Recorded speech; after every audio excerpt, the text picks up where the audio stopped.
Sveiki visi, šį video aš jums parodysiu du DIY, kaip pasidaryti šitokią širdelę iš 4 širdelių vieno lapelio ir tokią atvirutę. Tad pradėkime.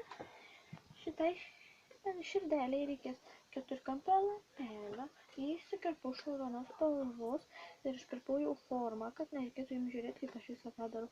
Lenkiam tada pusiau, tada taip, tada taip ir taip, kad lengviau būtų sulenkti. Ir tada taip suglaudžiam ir man jums širdelę. Dabar darysime šitą atvirutę. Tikiuosi jums šitie mano DIY patinka. Tad šitai atvirutei reikia stačiakampio. Į stačiakampį irgi iškirpau iš raudonos spalvos ir jau viską iškirpau, kad lengviau būtų. Tad parodysiu aš, kaip dariau. Šitą dalį iškirpau ir lanksčiau taip, taip.